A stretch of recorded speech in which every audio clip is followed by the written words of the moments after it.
কিন্তু শয়তানের দুটো প্রকার আছে। একটা শয়তান হলো জিন শয়তানের মধ্যে থেকে শয়তান, আর একটা হলো মানবের মধ্যে থেকে শয়তান। হযরতে আবু যার রাদিয়াল্লাহু তাআলা আনহু বলতেছেন যে আল্লাহ রাসূল, মানুষের মধ্যে থেকে আবার শয়তান হয় নাকি? ওই যে শোনো, জিন শয়তান যারা আগুন থেকে সৃষ্টি, যাদেরকে চোখে দেখা যায় না, যাদের কোনো নির্দিষ্ট অবয়ব বা সূরত নাই, এটা শাক্কাল বিআশকালিন মুখতালিফাতিন, যখন যে সূরত ধারণ করা দরকার তাই হয়ে যায়। আমরা ওদেরকে দেখতে পাই না, কিন্তু ওরা আমাদেরকে দেখে। কিন্তু যেদিন পরকাল হয়ে সেই দিন আমরা ওদেরকে দেখবো, কিন্তু ওরা আমাদেরকে দেখতে পাবে না। এটা হলো ওই শয়তানের কথা।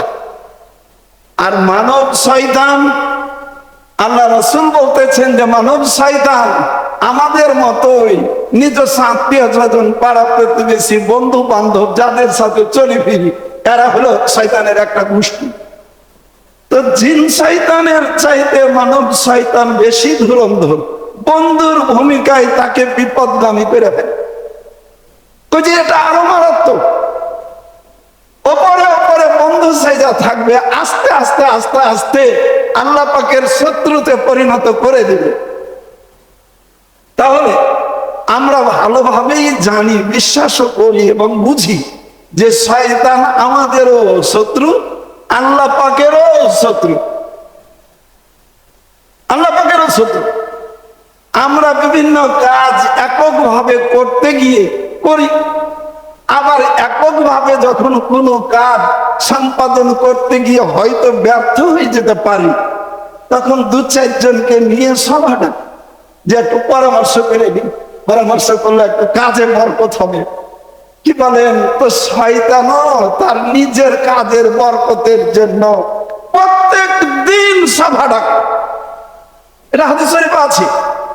কিন্তু আমরা সভা সালিস গুলো যখন করি, তখন জনস্থলে, নিজেদের ঘরে, অফিসে, বিভিন্ন জায়গায় করি।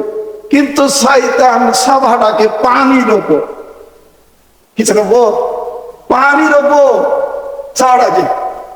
সভা ডাকার পরে ওর যারা শিষ্য, তারা কি কাজ করলো একের পর এক খতিয়ান চায় যে তুমি কি কাজ করেছো বলো।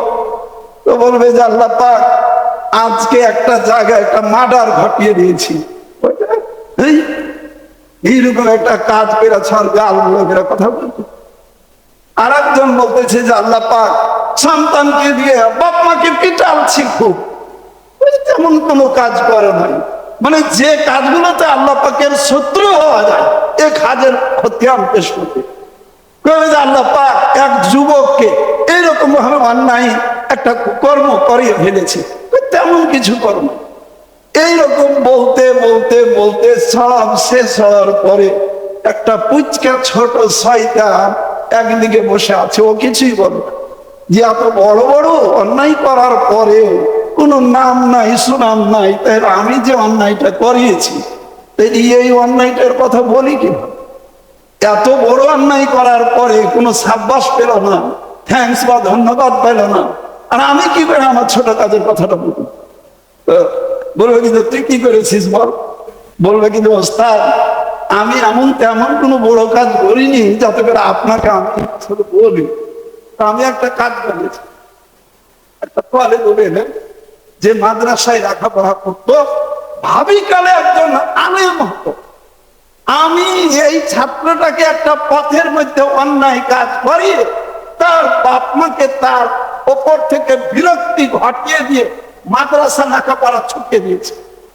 আর সঙ্গে সঙ্গে শয়তান তার আসন ছেড়ে উঠে গিয়ে ওই ছোট্ট শয়তানকে নিজের কাঁধে নিয়ে নাচতে শুরু করার বলে, তোমরা সবাই এখন মিছিল বের করে আমার পিছনে, সবাই এখন একটা মিছিল দাও, যেটা হলো জয়ের মিছিল। একটা কাজের মতন কাজ করেছে। কেন? এত বড় বড় অন্যায় করার পরেও কোন ধরনের ধন্যবাদ আর থ্যাঙ্কস নাই। কিন্তু যে হরেবুল এলেন ভাবিকালে আলেম হইতো, ওকে পথভ্রষ্ট করে দিয়েছে। এটাই শয়তানের কাছে বড় কাজ। কারণ ওই শয়তান প্রত্যেকটা মানুষকে জান্নাতের পথ থেকে যে জাহান্নাম জাহান্নামের পথে টানবে, আল্লাহ পাকের বন্ধু হওয়া থেকে শত্রুতে পরিণত করে দেবে, এই ঠিকাদারি, এই শপথ তো শয়তান গ্রহণ করেছিল। আর আলেম যদি তৈরি হয়, দু চারটা যদি অন্যায় কাজ করে, তাকে তওবা পড়িয়ে আল্লাহ পাকের পথে ফিরিয়ে আনবে, জান্নাত জাহান্নামের পথকে মানুষের কাছে পরিষ্কার করে দিবে, তখন মানুষ এমনি জাহান্নামের পথকে ছেড়ে দেবে এবং সে জান্নাতের পথকে ধরবে। বলে এমন একটা কাজ তুই করেছিস যেটা আমাদের কাজের খুব সহজ। চিন্তা করে, তাই এই জগৎটা সুখে ভরপুর হয়ে যেত, কিন্তু একমাত্র দুঃখের কারণ হলো জাল্লাতুল আলেম, আলেমের পদস্খলন আর মূর্খের তর্ক এবং আমির উমারাদের দুঃশাসন। এই তিন কাজ পৃথিবীর জান্নাত থেকে জাহান্নামে পরিণত হয়ে গেছে।